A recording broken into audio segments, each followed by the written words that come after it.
Hello दोस्तों, कैसे आप सभी लोग। आई होप आप सभी लोग बहुत बहुत अच्छे होंगे। तो आज से फाइनली हम अपना न्यू सब्जेक्ट फार्मास्यूटिकल बायोटेक्नोलॉजी को स्टार्ट कर रहे हैं, जो बेसिकली हमारे बी फार्मेसी 6 सेमेस्टर का एक न्यू सब्जेक्ट है। और देखा जाए कहीं ना कहीं तो ये हमारे लिए बहुत बहुत ज़्यादा इंपॉर्टेंट हो जाता है। अब बात करें आज की इस वीडियो की, तो आज की इस वीडियो में बेसिकली हम इसका एक ब्रीफ इंट्रोडक्शन जानेंगे कि एक्चुअल में हमारा फार्मास्यूटिकल बायोटेक्नोलॉजी है क्या और क्या इसका यूज़ है, क्या करते हैं, सारी की सारी बातें आज हम इस वीडियो में जानने वाले हैं। और अगर बात करें हम इसके यूनिट फर्स्ट की, तो इसका जो हमारा पहला टॉपिक है वो भी हमारा सेम यही दिया है, brief introduction about pharmaceutical biotechnology. तो अब हम बात करते हैं कि आज की वीडियो के हमारे टॉपिक्स क्या क्या रहेंगे। तो सबसे पहले हम जानेंगे इंट्रोडक्शन बेसिकली क्या होगा इसका, कैसे, फिर डेफिनेशंस की अगर एग्जाम में आता है तो आप इसकी डिफाइन कैसे करेंगे इसको, और देन इसके कुछ एग्जांपल जानेंगे। मतलब इसके अकॉर्डिंग आपको ये अच्छे से याद आ जाएगा कि एक्चुअल में फार्मास्यूटिकल बायोटेक्नोलॉजी होती क्या है। और उसके बाद इसकी कुछ हिस्ट्री जानेंगे, कुछ डेवलपमेंट जानेंगे, क्या इसमें मतलब कैसे कैसे बदलाव हुए थे, और एट लास्ट में हम इसके स्कोप एंड एप्लीकेशन जानेंगे और इसके ऑब्जेक्टिव। मतलब तीनों ही केस में हम जानेंगे कि हम इसको पढ़ क्यों रहे हैं और हम इसके द्वारा क्या क्या कर सकते हैं, मतलब इसका उद्देश्य और इसके यूजेस क्या हैं। तो ओवरऑल देखा जाए तो आज की जो पूरी वीडियो रहेगी उसका बस एक सिंगल मोटिव ये रहेगा कि आपको पता चल जाए एक्चुअल में कि फार्मास्यूटिकल बायोटेक्नोलॉजी होती क्या है और इससे हम क्या क्या कर सकते हैं। तो चलिए यहाँ पर स्टार्ट करते हैं। तो हेलो दोस्तों, मेरा नाम है आकाश कुमार और स्वागत करता हूँ मैं आप सभी के अपने चैनल केयरवेल फार्मा में। और हम प्रोवाइड करते हैं आपको free video lectures with free hand written notes on our website carewellpharma.in। अब जो लोग यहाँ पर नए आए हैं उनको मैं ये बात और बता दूं कि हमने ऑलरेडी 6 सेम स्टार्ट कर दिया है, उसकी 2-4 वीडियो बन भी चुकी हैं। तो जो भी वीडियोस हैं सारी की सारी की लिंक होगी वो इस वीडियो के डिस्क्रिप्शन में दे दी जाएगी। आपने नहीं देखे हो जाके जरूर से उन सभी को चेकआउट कर लेना। तो सबसे पहले हम इस वीडियो में समझते हैं कि आखिर हमारा बायोटेक्नोलॉजी होता क्या है और ये इतना इंपॉर्टेंट क्यों है। देन हम इसको फार्मास्यूटिकल को समझेंगे बाद में। तो अगर इस वर्ड को यहाँ पर हम तोड़कर देखें तो ये हमारा 3 वर्डों से मिलकर बना है, बायो प्लस टेक्नो। यहाँ पर हम टेक्नो लिख सकते हैं और यहाँ पे लास्ट में आता है लॉजी। तो बायो का मतलब होता है बायोलॉजी, मतलब जो भी हम लिविंग ऑर्गेनिज्म है, जैसे एनिमल्स हो गए, ह्यूमंस हो गए, प्लांट्स वगैरह जो भी चीज़ें हैं वो सब हमारे लिविंग ऑर्गेनिज्म में आ जाते हैं। उसके बाद टेक्नो को आप जानते हैं अंदर टेक्निकल चीज़ों का यूज़ होगा, मतलब कोई यहाँ पर इंजीनियरिंग वाला पार्ट यहाँ पर कैलकुलेट किया गया है। और यही रीज़न है कि यहाँ पर कुछ हमारे ऐसे सब्जेक्ट इंक्लूडेड हैं। इसी वजह से जो हमारा फार्मेसी है, बी फार्मेसी वगैरह, वो हमारा टेक्निकल और मेडिकल दोनों तरह के कोर्स में आता है। यानी कि टेक्निकल्स में हमारे जैसे इंजीनियरिंग हो गया, स्यूटिक्स हो गई, या हमारी ये बायोटेक्नोलॉजी हो गई, इन सब सब्जेक्ट की वजह से। और लास्ट में हमारा आता है यहाँ पर लॉजी। तो लॉजी का मतलब या तो हमारा आता है साइंस, या फिर हमारे आती है स्टडी, या हम कह सकते हैं कुछ भी, मतलब पढ़ने से रिलेटेड यहाँ वर्ड आ जाता है। तो अगर हम यहाँ पर इसको डिफाइन करें तो बोल सकते हैं कि it is the branch of science, यानी कि ये साइंस की वो ब्रांच है जिसका हम यूज़ करते हैं कोई नए प्रोडक्ट बनाने के लिए। और जो हम नए प्रोडक्ट बनाते हैं उसमें जो रॉ मटेरियल का हम यूज़ करते हैं वो हमारे लिविंग ऑर्गेनिज्म ही होते हैं। नहीं समझे? चलो कोई बात नहीं, सिंपली यहाँ पर आप ऐसे समझो कि मान लो कोई से हमारे ये बायोलॉजिकल सोर्स है। बायोलॉजिकल सोर्स जैसे हमारे कोई माइक्रोब्स हो गया, या कोई हमने प्लांट का टुकड़ा ले लिया, कोई एनिमल्स वगैरह हो गए, या कोई एंजाइम्स वगैरह हो गए, कुछ भी हमारे बायोलॉजिकल चीज़ें हैं। आप ह्यूमंस का भी कोई पार्ट, सेल्स वगैरह समझ सकते हो। तो कोई भी हमने यहाँ बायोलॉजिकल सोर्स ले लिया। अब उसमें हमने कुछ अपनी टेक्निक्स लगाई, कुछ हमने यहाँ पर इसका अल्ट्रेशन वगैरह किया, और फाइनली हमारा यहाँ पर एक न्यू प्रोडक्ट तैयार हो जाता है। तो इसी को हम अगर मिलाकर बोले तो यहाँ पर हमने लिया बायोलॉजिकल सोर्स को एज अ रॉ मटेरियल, और यहाँ पर हमने कुछ इसको टेक्नोलॉजी किया, मतलब इसमें अल्ट्रेशन वगैरह किया, कुछ अपनी इंजीनियरिंग लगाई, और उसके बाद हमने यहाँ पर एक न्यू प्रोडक्ट तैयार करके दे दिया। तो ये जो पूरा फिनोमिना हमारा कहलाएगा, ये हमारा बायोटेक्नोलॉजी कहलाएगा। मतलब यहाँ पर बायोलॉजिकल सोर्स यूज हुआ तो बायो वर्ड आ गया, और टेक्नोलॉजी का हमने यूज़ किया तो यहाँ पर टेक्नोलॉजी आ गया, और दोनों को मिलाकर बोले तो बन जाता है बायोटेक्नोलॉजी। और इसके द्वारा हम बनाते हैं नए नए प्रोडक्ट्स। मतलब आप इस सब्जेक्ट को ऐसे समझ सकते हैं कि मान लो कोई आपका दोस्त है, वो आपका इंजीनियरिंग फील्ड का है, यानी कि आईआईटी या फिर भाई इंजीनियरिंग बीटेक वगैरह करा है, और कोई आपका इधर मेडिकल फील्ड से या तो एमबीबीएस या फिर आपकी बी फार्मेसी वगैरह है। तो दोनों को कंबाइन करके एक नया कोर्स सा बना दिया गया है जिसको हम बायोटेक्नोलॉजी बोलेंगे। यानी कि यहाँ पर बायोलॉजी का भी यूज़ हो रहा है और यहाँ पर हमारी इंजीनियरिंग यानी कि टेक्नोलॉजी का भी यूज़ हो रहा है, और दोनों के द्वारा मिला के हमारा एक न्यू प्रोडक्ट यहाँ पर बनता है। अब आपको ये चीज़ हमेशा याद रहेगी, इसलिए मैं यहाँ पर एक आपको एग्जांपल बताता हूँ। देखो, इनको तो आप सभी लोग जानते होंगे, ये हैं डॉक्टर ऑक्टोपस, जो बेसिकली स्पाइडरमैन में विलेन का रोल करते हैं। तो अगर आप इससे एग्जांपल समझोगे तो देखो यहाँ पर देखा जाए तो ये क्या है, एक ह्यूमन है, और ह्यूमन से देखा जाए तो ये एक बायोलॉजिकल प्रोडक्ट, बायोलॉजिकल सोर्स मतलब एक लिविंग ऑर्गेनिज्म है। तो यहाँ पर ये वर्ड बायो से डॉट हो जाएगा। अब यहाँ इन्होंने क्या किया, यहाँ पर थोड़ा सा अल्ट्रेशन करके यहाँ पर 4 ऐसे इलेक्ट्रिकल वाली कुछ टेक्निकल चीज़ें यहाँ पर जोड़ ली इन्होंने।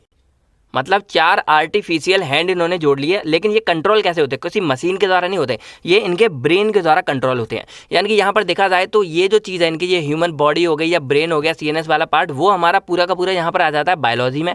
और यहाँ पर जो इन्होंने ये बना के रखा है पूरा सीन, ऐसे लंबे चौड़े खतरनाक हाथ जोड़ लिए, ये हमारा पूरा टेक्नोलॉजी की चीज़ों में आ जाता है। तो अगर मिला के देखा जाए तो दोनों मिलकर बनते हैं बायोटेक्नोलॉजी, और इन दोनों ने मिलकर एक नया प्रोडक्ट बनाया, कौन? Doctor octopus. तो देखा जाए एक तरह से तो ये हमारा एक बायोटेक्नोलॉजी का एग्जाम्पल हो जाएगा कि यहाँ पर जो बॉडी ह्यूमन है ये हमारी बायोलॉजी हो गई, और यहाँ पर जो इन्होंने ये अल्ट्रेशन इधर कर रखा है ये हमारी क्या हो गई? टेक्निकल चीज़ें हो गई, और दोनों को मिलाकर हम बोल सकते हैं बायोटेक्नोलॉजी।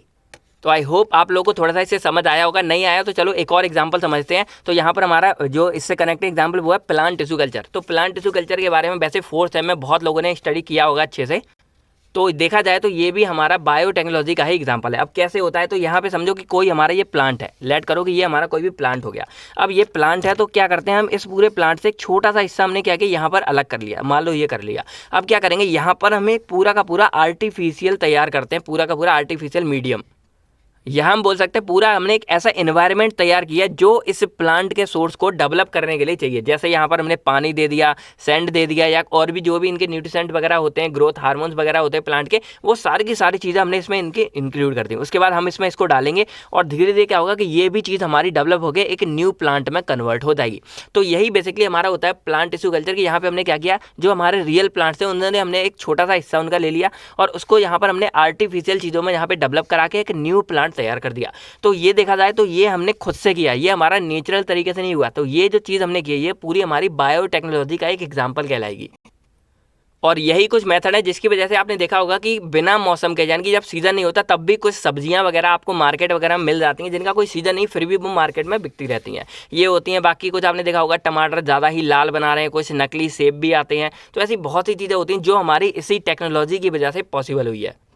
तो यही है बेसिकली बायोटेक्नोलॉजी। आई होप आप लोग को ये एकदम क्लियर हो गया होगा कि बायोटेक्नोलॉजी एक्चुअल में चीज़ क्या है। तो अब अगर इसके कुछ हिस्ट्री की थोड़ी बहुत बात करें तो यहाँ पर हमारे मेन साइंटिस्ट थे, वो हमारे आते हैं कार्ल इरैकी। एक्चुअल में ये साइंटिस्ट नहीं थे, ये हमारे इंजीनियर थे। और हंगेरियन मतलब एक जगह है, वहाँ के ये इंजीनियर थे, एग्रीकल्चर वाले, यानी कि एग्रीकल्चर कृषि विभाग के इंजीनियर थे। तो उन्होंने यहाँ पर पहली बार टर्म लिया था बायोटेक्नोलॉजी, और इसीलिए इनको जो है फादर ऑफ बायोटेक्नोलॉजी भी कहा जाता है। और ये इन्होंने किया था 1990 यानी कि 1919 में। लेकिन ऐसा नहीं है कि उससे पहले हमारी बायोटेक्नोलॉजी का यूज़ होता था, लेकिन पहली बार इसको मतलब नाम दिया था इन्होंने। और इन्होंने क्या किया था कि पहले क्या हो रहा था, जो मैंने आपको बताया कि हम रॉ मटेरियल का यूज़ कर रहे थे जो बायोलॉजिकल सोर्स थे, और उनके द्वारा नए नए प्रोडक्ट को बना रहे थे। तो इन्होंने क्या किया कि इन्हीं चीज़ों को इन्होंने मिलाया। इन्होंने कहा ये हमारा यूज़ हो रहा है, मतलब ये बायोलॉजी वाली चीज़ हो गई, और यहाँ टेक्निक्स का यूज़ करके हम नए प्रोडक्ट बना रहे, तो ये टेक्नोलॉजी ले लिया और इसके द्वारा इन्होंने मिलाकर बनाया पूरा बायोटेक्नोलॉजी। तो ये जो वर्ड दिया वो हमारा इन्हीं कार्ल इरैकी के द्वारा दिया गया है। और बाकी इन्होंने बुक्स वगैरह भी लिखी जिनमें मतलब इन्होंने इसका जिक्र वगैरह किया था, बातें की थी। तो इसीलिए ये हमारे हो जाते हैं फादर ऑफ बायोटेक्नोलॉजी। तो अगर देखा जाए तो इनके अकॉर्डिंग जो हमारी डेफिनेशन बन के आती है वो निकल के आती है कि biotechnology was simply the process, यानी कि एक ये ऐसी प्रोसेस है जिसमें हम क्या कर रहे हैं, रॉ मटेरियल को कन्वर्ट कर रहे हैं यूजफुल प्रोडक्ट में, जिसमें हम टेक्नोलॉजी का यूज़ कर रहे हैं। यानी कि by using technology we convert the raw material into a useful product. तो ये सिंपल इनकी डेफिनेशन हो गई जो मैंने यहाँ पर आपको बताई थी। ये वाली है, यही हमारी है कि बायोलॉजिकल सोर्स के द्वारा या बायोलॉजिकल प्रोडक्ट को हम न्यू यूजफुल प्रोडक्ट में कन्वर्ट कर रहे हैं टेक्नोलॉजी का यूज़ करके। तो वैसे देखा जाए तो यहाँ पर बहुत ही लंबी चौड़ी हिस्ट्री हमारे बायोटेक्नोलॉजी, एक मतलब पूरा अलग ही सिलेबस या कोर्स या सब्जेक्ट आप समझ सकते हैं। तो यहाँ पर हमको केवल ब्रीफ में जाना था, तो बस इतना आपके लिए बहुत होगा। अब हम जानते हैं अपना फार्मास्यूटिकल बायोटेक्नोलॉजी, कि हम बायोटेक्नोलॉजी को अच्छे से समझ गए। तो अब हमारी फार्मास्यूटिकल वाली चीज़ क्या है यहाँ पर ऐड हो रही है। तो देखो मैंने आपको सिंपली क्या बताया कि हमारा कोई भी जो रॉ मटेरियल है वो हमारा बायोलॉजिकल सोर्स होगा, और उसमें हम कोई भी टेक्निक का यूज़ करके नए प्रोडक्ट को बनाते हैं। तो अगर ये प्रोडक्ट जो हमारा न्यू प्रोडक्ट बन रहा है वो अगर हमारे फार्मास्यूटिकल्स होंगे, फार्मास्यूटिकल्स कुछ नहीं, हमारी सिंपली कोई दवाई हो गई, कोई मेडिसिन हो गया, कोई ड्रग हो गया, टैबलेट हो गए, कैप्सूल्स हो गए, मतलब कोई भी हमारी फार्मास्यूटिकल या डोजेस फॉर्म अगर वो बनती है तो ये चीज़ हमारी फार्मास्यूटिकल बायोटेक्नोलॉजी कहलाती है। नहीं समझे? सिंपली आप ये समझो कि यहाँ पर हम जो फार्मास्यूटिकल्स हैं उनको तैयार कर रहे हैं या कोई भी ड्रग को हम बना रहे हैं बायोटेक्नोलॉजी का यूज़ करके, तो वो चीज़ हमारी कहलाती है फार्मास्यूटिकल बायोटेक्नोलॉजी। तो अगर हम सिंपली इसको डिफाइन करें तो बोल सकते हैं कि it is the branch of science और अ प्रोसेस यहाँ पर हमारे कार्ल एरकी द्वारा हमारे ये प्रोसेस भी बोला है, तो यहाँ प्रोसेस भी लिख सकते हैं, हम साइंस बोल सकते हैं। तो ये हमारी साइंस की वो ब्रांच है जिसके अंदर हम क्या करते हैं, अपने फार्मास्यूटिकल्स को प्रिपेयर करते हैं बायोटेक्नोलॉजी का यूज़ करके। और बायोटेक्नोलॉजी क्या थी, हमारे यहाँ पर हम बायोलॉजिकल सोर्स को as a raw material use कर रहे थे और टेक्नोलॉजी हम इसमें यूज़ करके मतलब एक प्रोडक्ट को नया नया बना रहे थे। तो ये हमारी बेसिकली बायोटेक्नोलॉजी हो जाती है, ठीक है। और इसके द्वारा अगर हम फार्मास्यूटिकल्स को बनाते हैं, जैसे हमारा कोई ड्रग्स हो गया, कोई मेडिसिन हो गई, कोई दवा हो गई, टैबलेट हो गया, कैप्सूल हो गया, कोई भी डोजेस फॉर्म हो गई, तो ये हमारी कहलाएगी फार्मास्यूटिकल बायोटेक्नोलॉजी। अब अगर इसका एग्जांपल देखें उसके तहत समझते हैं, तो पहला हमारा यहाँ पर आता है एंटीबायोटिक, फिर हमारे कुछ वैक्सीन आती हैं, ह्यूमन इंसुलिन आता है, इसको हम बाद में देखेंगे। तो वैक्सीन हमारे सिंपल देखा जाए तो हम जैसे कोरोना वायरस के लिए जो वैक्सीन बनी थी उसमें हमने क्या किया था, वायरस का ही यूज़ करके एक नई वैक्सीन बनाई थी जो बेसिकली कोरोना वाले वायरस को मार रही थी। फिर हमारे कुछ एंटीबायोटिक, चलो इसको हम ब्रॉडली समझते हैं क्योंकि ये हम जो है मेडिसिनल केमिस्ट्री में आपको बता चुके हैं यूनिट फर्स्ट में। अगर आपने नहीं देखे हो वो वीडियो जाके जरूर देख लेना।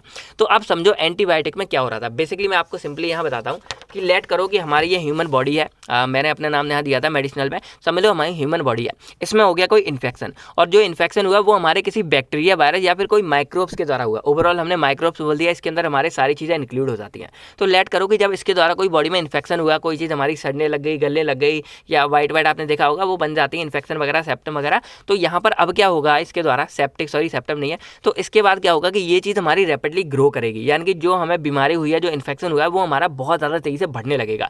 जैसे आपने देखा होगा टीबी में हमारा बैक्टीरिया होता है इसी तरह से। तो यहाँ पर हमारा रीज़न क्या होगा, क्योंकि ये माइक्रोब्स जो होते हैं वो हमारे लिविंग ऑर्गेनिज्म होते हैं और वो अपने आप को रैपिडली ग्रो करते हैं, यानी कि अपने आप को डबल करेंगे, अपनी संख्या को बढ़ाएंगे। तो इससे क्या होता है कि जो भी इन्फेक्शन हुआ होता है वो हमारा ज़्यादा मात्रा में फैलने लगता है और इससे इंसान की जो इम्यून सिस्टम है वो खत्म होता है और धीरे धीरे वो मरने की तरफ जाने लगता है। तो उसका इलाज भी बहुत ज़रूरी है। तो यहाँ पर बहुत सी चीज़ें हमारी की गई और इसका फाइनली इलाज नहीं मिल रहा था। तो यहाँ पर फिर क्या देखा गया कि अगर हमें माइक्रोब्स वाले इन्फेक्शन को हराना है तो हमें इन्हीं के जैसी कोई दवा बनानी पड़ेगी जो बेसिकली हमारे इस माइक्रोब्स को मार सके।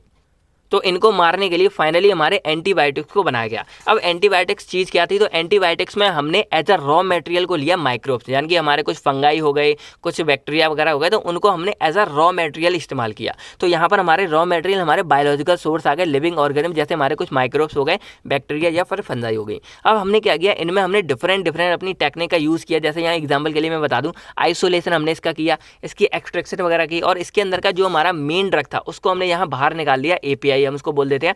और उसके बाद हमने इसमें और चीज़ें मिलू के हमने फाइनली एक मेडिसिन या दवा तैयार की।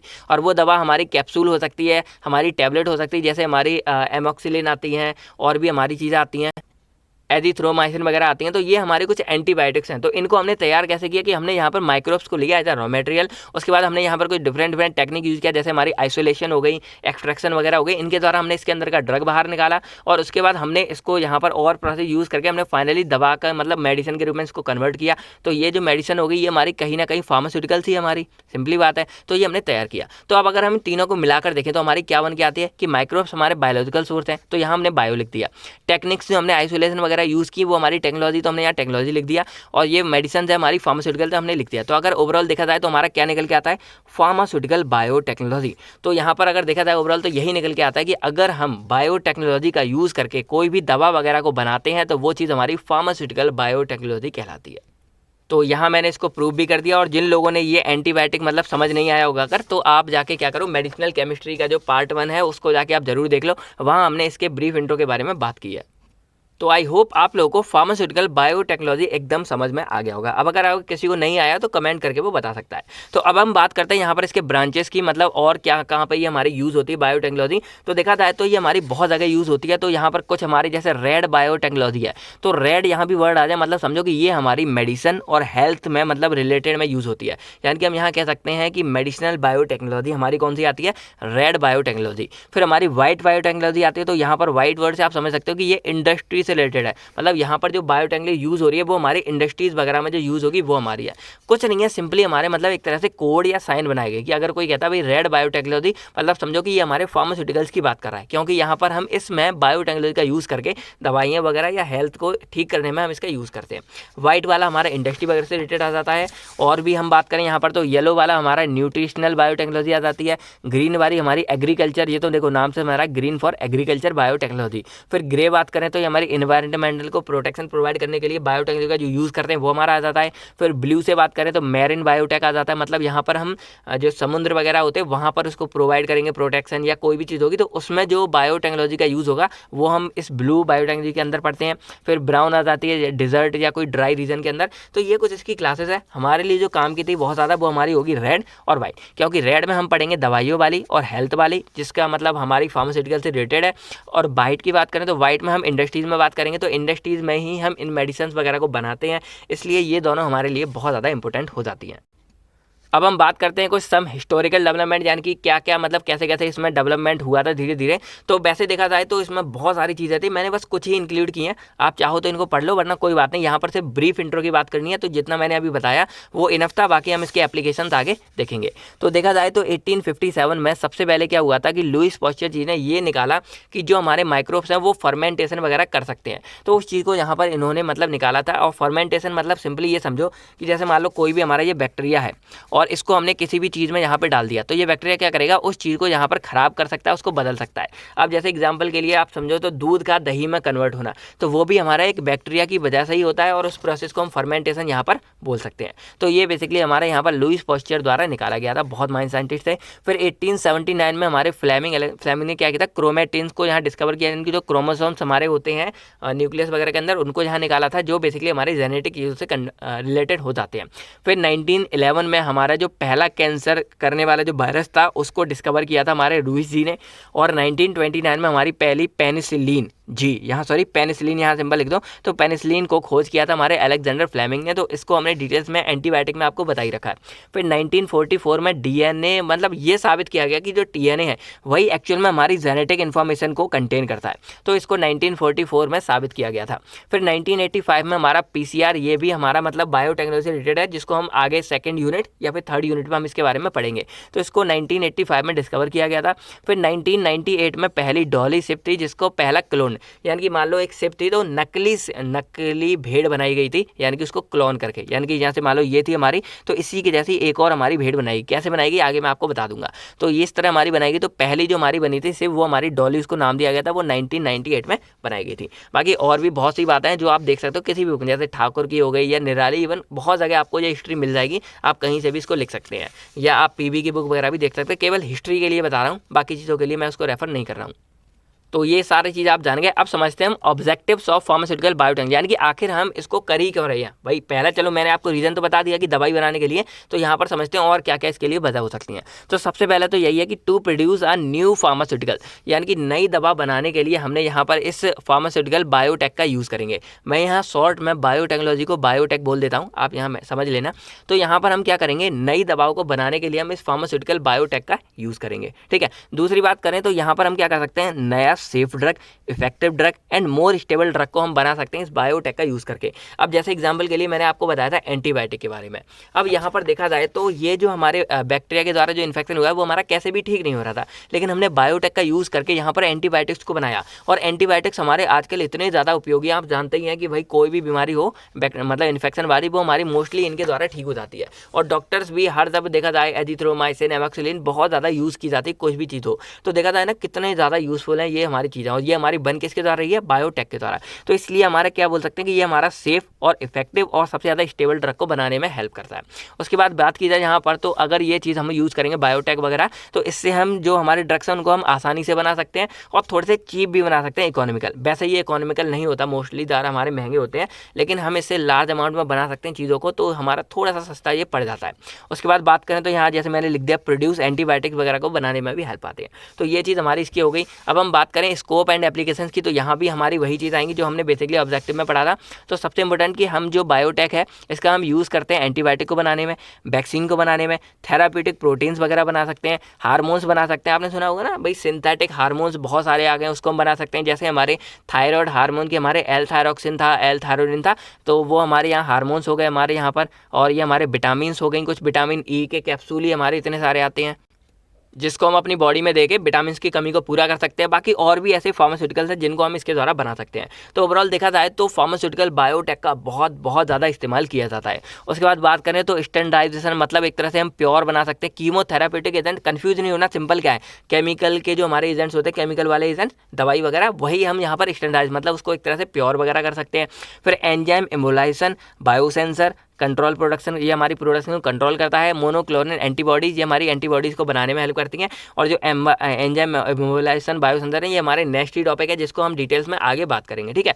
बाकी और भी कुछ हमारी टेक्निक्स है जिनका हम यूज़ करते हैं इस फार्मास्यूटिकल बायोटेक में, तो इसको हम समझते हैं। तो पहली हमारी आती है रिकॉम्बिनेंट डीएनए टेक्नोलॉजी। तो अब अगर आपको याद हो तो हमने बहुत जगह इस वाली चीज़ को पढ़ा था कि हम ये ड्रग को रिकॉम्बिनेंट डीएनए टेक्नोलॉजी के द्वारा बनाते हैं। आप लोगों ने देखा होगा मेडिकेम वगैरह में बहुत से ड्रग्स हमारे इसके द्वारा बन रहे थे। तो ये बेसिकली हमारे बायोटेक का ही एक हिस्सा है, मतलब बायोटेक के अंदर ही ये चीज़ हमारी बिलोंग करती है। तो अब अगर वैसे तो हम इसके बारे में डिटेल्स में यूनिट सेकंड में पढ़ेंगे, अभी बस आप इतना नॉर्मल समझो कि यहाँ पर क्या हो रहा था कि मान लो कोई सेल्स वगैरह है तो उसके अंदर से हमने डीएनए बाहर निकाल लिया, आइसोलेट वगैरह कर लिया, भाई सब कुछ होता है, इसीलिए तो ये बायोटेक है हमारी थोड़ी सी कॉम्प्लिकेटेड। तो यहाँ पर हमने इसको बाहर निकाल लिया। फिर यहाँ पर कुछ जीन्स वगैरह होते हैं। अब जीन के बारे में नॉर्मल आप समझो तो देखो, जीन हमारा क्या होता है, बेसिकली डीएनए वगैरह से मेडअप होता है हमारा, और ये हमारा क्रोमोसोम के अंदर प्रेजेंट होता है। और ये बेसिकली क्या करता है, जैसे मान लो आपने देखा होगा ना, कहते हैं कि भाई किसी के पेरेंट्स अगर लंबे हैं तो बच्चे भी हमारे लंबे होंगे, और मान लो किसी के पेरेंट्स गोरे हैं तो बच्चे गोरे होते हैं। तो ये जो इन्फॉर्मेशन है एक्चुअल में हेरिडेटरी वाली, वो हमारी इन्हीं जीन्स के थ्रू क्या होती है, पेरेंट्स टू फीटल में ट्रांसफर होती है, यानी कि पिताजी से बच्चे के अंदर ये हमारे इसी जीन्स के द्वारा ट्रांसफर होती है। तो जीन्स वगैरह एक तरह से हमारी क्या करते हैं, जेनेटिक इन्फॉर्मेशन को कंटेन करते हैं, अपने अंदर समा के रखते हैं। तो इससे क्या होता है कि मान लो कहते हैं ना, आपने सुना होगा कि भाई किसी फादर को डायबिटीज़ वगैरह थी तो बच्चे में भी उसी के द्वारा आ गई, तो वो चीज़ भी हमारी कई बार इनके अंदर से अंदर ट्रांसफर हो जाती है। और आपने सुना होगा किसी को एड्स वगैरह हो तो बच्चे में भी हो जाता है। तो ये सब खतरे थोड़े बहुत रहते हैं। तो ये सब चीज़ें हमारी वो जीन्स के द्वारा ही ट्रांसफर होकर अंदर आती हैं। तो यहाँ पर जो जीन्स वगैरह होते हैं हमारे सेल्स के अंदर प्रेजेंट होते हैं, क्रोमोसोम के अंदर प्रेजेंट होते हैं, डीएनए के साथ मिलकर बनते हैं। तो डीएनए और इन जीन्स जो भी जरूरी होते हैं उन सबको कंबाइन करके क्या होता है, एक चीज़ बनाई जाती है। फाइनली ड्रग्स वगैरह हमारे बनाए जाते हैं, और वो ड्रग किसी बीमारी में ठीक करने के काम आते हैं। तो ये बेसिकली हमारे अलग अलग बीमारियों के लिए अलग तरीके से बनाए जाते हैं। तो ये सबको हम डिटेल्स में बात करेंगे यूनिट सेकंड में। अभी बस आप इतना समझ लो। और इस प्रोसेस के द्वारा बेसिकली हम क्या करते हैं, नेचुरल प्रोटीन्स वगैरह को बना सकते हैं, वैक्सीन्स वगैरह को बनाया जाता है। भाई वायरस को मारने के लिए क्या करते हैं, वायरस के सेल्स वगैरह से डीएनए निकाला, कुछ उसमें जरूरी चीज़ों को हमने अल्टर करके और इन दोनों को हमने कंबाइन कर कूर के फाइनली एक मतलब चीज़ हमने बना दी दवाई, और उसका हम यूज़ करेंगे वायरस को मारने के लिए वैक्सीन वगैरह बना के। तो इस तरह हम इसका यूज़ कर सकते हैं। और इसका एग्जांपल जैसे ह्यूमन इंसुलिन है।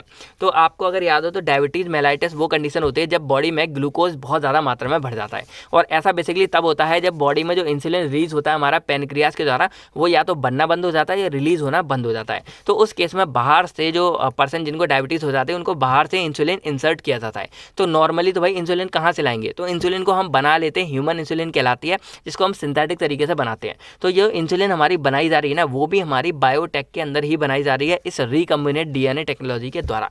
तो ये भी हमारी बहुत ज़्यादा हेल्पफुल है और बहुत ही ज़्यादा उपयोगी, आप जानते हैं यहाँ पर। और ये सारा सीन हमारा बहुत इंपॉर्टेंट होता है, जिसको हम डिटेल्स में यूनिट सेकंड में यहाँ पर पढ़ेंगे। इसीलिए मैं कह रहा था कि बायोटेक थोड़ा सा कॉम्प्लिकेटेड है लेकिन इंपॉर्टेंट बहुत ज़्यादा है। फिर हमारी सेकंड इसकी टेक्निक जैसे जीन थेरेपी आती है।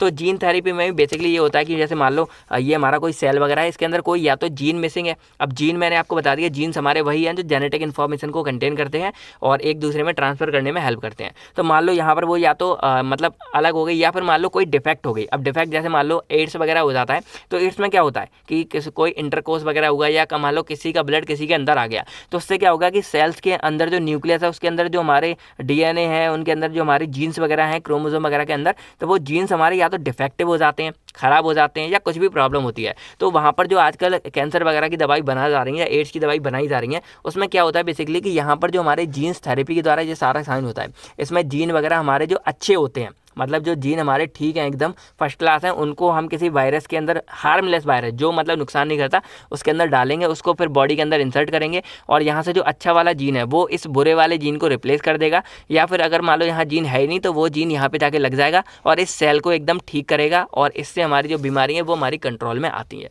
तो इस तरह हमारी जीन थेरेपी का यहाँ पर इस्तेमाल किया जाता है। तो आप समझ रहे हो ना कितनी आगे साइंस बढ़ चुकी है, कितनी ज़्यादा ये हेल्पफुल चीज़ें हैं।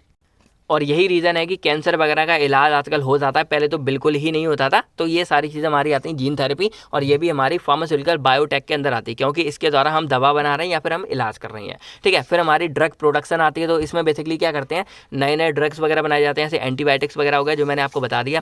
फिर हमारी कुछ आती हैं फार्माकोजीनोमिक्स, तो इसमें हम जो हमारे जेनेटिक इनहेरिटेंस यानी कि जो जीन्स वगैरह हैं वो हमारे कैसे इफेक्ट होते हैं। मान लो अगर किसी पर्सन को दवाई दी गई, बॉडी के पर्सन को दवाई दी गई, किसी भी मतलब बॉडी में दवाई दी गई, तो वहाँ पर जो हमारे जेनेटिक इनहेरिटेंस है ये उस दवा के रिस्पॉन्स को कैसे अल्टर कर सकते हैं, या फिर पर्सन के रिस्पॉन्स को ये जीन्स हमारे कैसे अल्टर कर सकते हैं, इफेक्ट कर सकते हैं, बदल सकते हैं। अल्टर का मतलब होता है बदलना। तो ये सब कैसे हो सकता है, इस सब की जो स्टडी आती है वो हमारी फार्माकोजीनोमिक्स में आ सकती है। तो ये भी हमारी बायोटेक के अंदर ही आती है, एक तरह से आप ब्रांच समझ सकते हो बायोटेक की। तो इसको भी हम शायद आगे डिटेल्स में होगा सिलेबस में, तो डिटेल्स में आगे पढ़ेंगे। फिर हमारी आती है क्लोनिंग, तो क्लोनिंग भी एक तरह से बायोटेक के अंदर ही आती है टेक्निक। अब इसमें क्या होता है कि जैसे मान लो कोई हमारे सेल्स वगैरह हैं, और ये सेल हमारा था जिसमें कुछ नहीं था, मतलब खाली एक तरह सेल है, या इसके अंदर का जो न्यूक्लियस है या तो वो डीएक्टिवेट हो गया या फिर हमने इसको बाहर निकाल दिया। अब यहाँ से मान लो ये कोई बंदा है, इसके अंदर का सेल्स है, तो इसके अंदर का जो सेल है उसके अंदर का न्यूक्लियस को यहाँ पर आइसोलेट किया जाएगा, और उस न्यूक्लियस को इस खाली वाले सेल्स के अंदर डाल दिया जाएगा। अब जो ये हमारे 3 सेल थे या बचे हुए भाई, ये तो अपने ग्रो कर रहे हैं, तो ये जैसे ग्रो करेंगे ना, अब इसके अंदर का न्यूक्लियस में डाल दिया गया, और न्यूक्लियस के अंदर ही हमारे डीएनए, जेनेटिक, क्रोमोसोम, जितने भी जेनेटिक इन्फॉर्मेशन है वो हमारी सारी की सारी इस न्यूक्लियस के अंदर होती है। तो जब न्यूक्लियस में डाल देंगे तो ये भी जो बॉडी हमारी डेवलप होगी वो हमारी इसी की तरह होगी, और जैसा ये था वैसा ही हमारा ये बन जाएगा। तो इसी सिद्धांत पे जो मैंने पहले आपको बताया, डॉली नाम की जो शेप थी पहली बनाई गई थी, वो हमारी इसी सिद्धांत पे यहाँ पर बनाई गई थी हमारी सिंपली। तो ये हमारी क्लोनिंग है, और ये हमारी बायोटेक के अंदर आती है, इसके द्वारा भी बहुत सारी दवाई वगैरह बनाई जाती हैं। फिर हमारी यहाँ पर आती है प्लांट टिश्यू कल्चर, जो मैंने आपको पहले ही बता दिया कि यहाँ पर हम और नए नए प्लांट्स को ग्रो करा सकते हैं किसी आर्टिफिशियल मीडिया में, असेप्टिक कंडीशन में। तो ये बेसिकली हमारा प्लांट टिश्यू कल्चर हो गया। तो ये बेसिकली जो भी टेक्निक्स थी ये हमारे इसी के अंदर बिलोंग करती हैं, बायोटेक के अंदर, और ये इस्तेमाल की जाती हैं नई नई दवाइयों को बनाने के लिए, इसीलिए ये हमारी फार्मास्यूटिकल बायोटेक के अंदर आ जाती हैं। तो आई होप आप लोगों को ब्रीफ इंट्रो एकदम पता चल गया होगा कि एक्चुअल में हमारा फार्मास्यूटिकल बायोटेक्नोलॉजी है क्या, कैसे काम करता है, सारी की सारी बातें आपको समझ आ गई होगी। तो अब आपको वीडियो कैसी लगी कमेंट करके जरूर बताइएगा। और जो लास्ट का पार्ट है, आई नो थोड़ा सा ये कॉम्प्लिकेटेड हो गया, तो इसको मतलब शॉर्ट में और अच्छे से मैं आपको आगे बता दूंगा। तो अब आपको वीडियो कैसी लगी कमेंट करके हमें जरूर बताइएगा। बाकी मिलते हैं आपसे बहुत ज़्यादा नेक्स्ट वीडियो में, तब तक के लिए friend thank you, take care, and आप सभी लोग अपना और अपनी फैमिलीज़ का ख्याल रखिएगा। बाय बाय दोस्तों, जय हिंद दोस्तों।